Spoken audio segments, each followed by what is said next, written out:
Halo semuanya, perkenalkan aku Adi Ratna Rani Maharani Puspanegara. Kali ini aku akan menjelaskan tentang bab rujukan bersama teman-temanku. Halo, perkenalkan saya Narski Nurfari Maulina atau bisa dipanggil Farin. Halo, perkenalkan namaku Zakira Widiwasa dengan NIM 24040674235. Rujukan adalah sumber informasi yang digunakan sebagai acuan atau referensi dalam penelitian, penulisan, atau karya ilmiah. Rujukan dapat berupa buku, artikel, jurnal, laporan, atau sumber lain yang relevan. Untuk mendukung sebuah argumen, memberikan bukti dan keabsahan tulisan, agar tulisan yang kita buat tidak dinilai hanya sekedar opini belaka. Beberapa tujuan dari rujukan yaitu untuk mempertegas pertanyaan, kedua, membentuk penghargaan kepada penulis, ketiga, terhindar dari plagiarisme, dan yang terakhir, memberikan informasi dan wawasan bagi pembaca. Kemudian, komponen rujukan merupakan elemen-elemen yang membentuk sebuah rujukan yang akurat yang digunakan untuk sumber informasi yang dirujuk oleh seorang penulis. Beberapa komponen rujukan antara lain yang pertama, penulis. Dengan ketentuan penulisan sebagai berikut. Yang pertama, nama pengarang ditulis terbalik atau nama belakang di depan. Yang kedua, tidak diikuti dengan gelar apapun. Yang ketiga, diperbolehkan menyingkat nama depan pengarang. Yang keempat, setelah pengarang dua orang, keduanya dicantumkan dan ditulis terbalik. Yang kelima, jika pengarang lebih dari dua orang, tulis nama pengarang pertama diikuti tanda koma dan kata DKK. Yang keenam, jika daftar pustaka lebih dari satu sumber, setiap sumber harus mencantumkan nama pengarangnya. Yang ketujuh, jika pengarang merupakan editor, maka setelah nama ditulis dalam kurung eds. Kemudian yang kedua, tahun sumber. Dengan ketentuan penulisan yang pertama, ditulis dengan nama pengarang dan diakhiri dengan titik. Yang kedua, tidak ditulis dalam tanda kurung. Yang ketiga, jika tahun terbit tidak diketahui, tuliskan tanpa tahun. Yang ketiga, yaitu judul sumber. Dengan ketentuan penulisan yang pertama, ditulis miring atau italic, atau bisa digaris bawah jika diketik manual. Yang kedua, anak judul ditulis setelah judul utama dan dipisahkan dengan tanda titik dua. Yang ketiga, judul artikel, skripsi, atau laporan penelitian ditulis di antara tanda petik. Yang keempat, keterangan tambahan seperti jilid, edisi, atau terjemahan ditulis setelah judul dan diakhiri dengan tanda titik. Yang kelima, jika judul rujukan berupa artikel dalam buku atau majalah, maka yang pertama, judul artikel ditulis di antara tanda petik dan dilanjutkan dengan nama pengarang, nama media tempat artikel dimuat, lalu diakhiri dengan tanda titik. Yang keempat, kota tempat sumber diterbitkan. Dengan ketentuan penulisan yaitu nama kota ditulis secara spesifik di mana sumber diterbitkan. Kode penulisan kota diakhiri tanda titik dua. Yang kelima, penerbit atau lembaga yang menerbitkan sebuah rujukan berupa nama percetakan. Dengan ketentuan penulisan yang pertama, penulis lembaga penerbit dengan lengkap. Kedua, menulis nama percetakan dengan lengkap tanpa diakhiri tanda titik. Kemudian, sumber rujukan yaitu sumber yang dikutip dalam penulisan karya ilmiah bisa berupa koran, majalah, buku, artikel jurnal, dan lain sebagainya.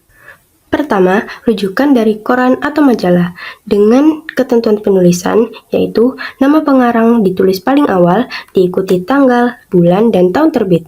Kemudian nama majalah ditulis miring dengan huruf awal kapital di setiap katanya, dan nomor halaman ditulis di bagian akhir.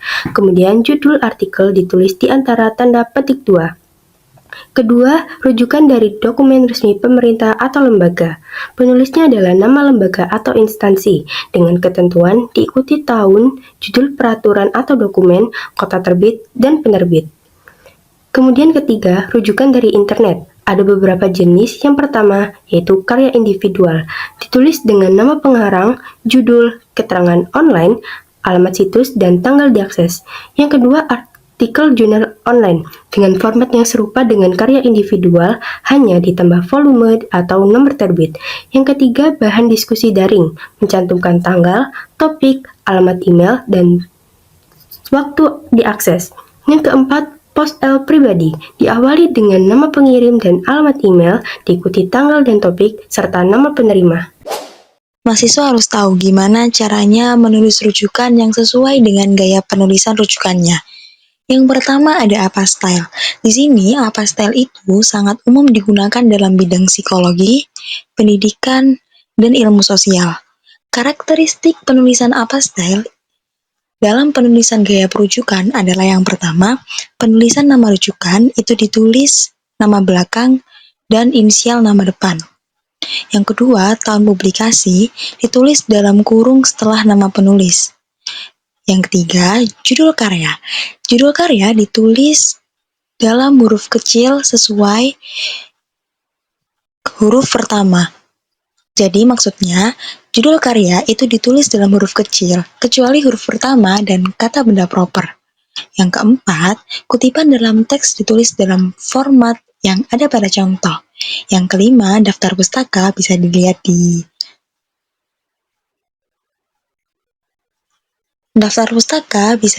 pada contoh sebagai berikut.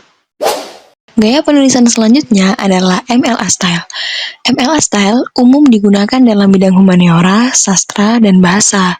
Dalam karakteristik MLA style, yang pertama, penulisan nama penulis ditulis dalam format nama depan lalu nama belakang. Yang kedua, tahun publikasi. Tahun publikasi tidak ditulis dalam bentuk kurung, tapi ditulis setelah judul karya. Yang ketiga, rujukan dalam teks. Rujukan dalam teks ditulis dalam format dalam kurung nama penulis lalu halaman. Yang keempat, sistematika rujukan buku. Nama penulis, judul buku, penerbit, lalu tahun publikasi. Yang kelima, sistematika rujukan artikel jurnal bisa dilihat pada contoh sebagai berikut. Gaya selanjutnya adalah gaya penulisan Chicago Style. Chicago Style ini adalah gaya yang sering sekali digunakan dalam publikasi. Penggunaan gaya Chicago ini digunakan dalam bidang humaniora, sejarah, dan ilmu sosial. Karakteristik gaya Chicago yang pertama adalah dia memiliki sistem penulisan yang pertama catatan kaki atau footnote, yakni yang digunakan dalam menyajikan informasi rujukan dalam bentuk catatan kaki di bagian bawah halaman. Yang kedua, bibliografi, menyajikan daftar rujukan pada bagian akhir dokumen. Selanjutnya adalah format penulisannya. Format penulisannya, nama penulis ditulis nama depan lalu nama belakang. Judul karya ditulis dalam huruf miring. Tahun publikasi ditulis setelah judul karya. Yang terakhir, penerbit dan kota peneliti ditulis setelah judul karya.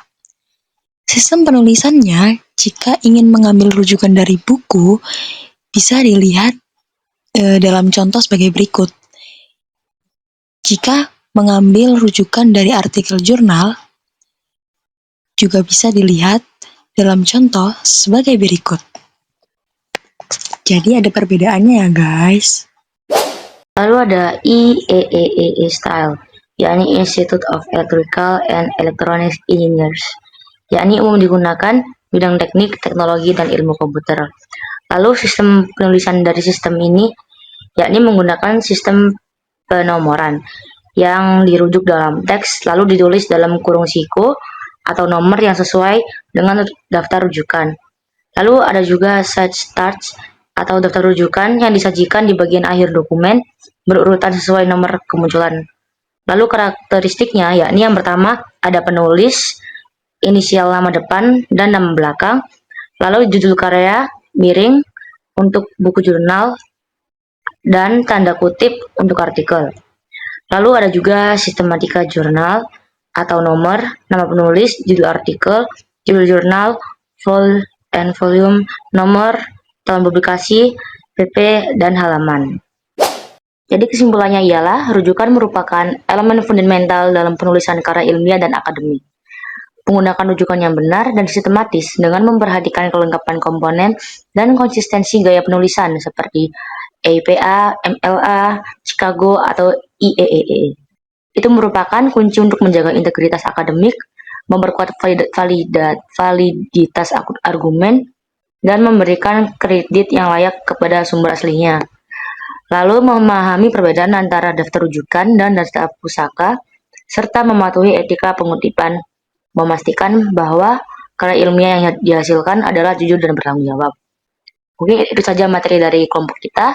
Terima kasih. Sekian. Wassalamualaikum warahmatullahi wabarakatuh.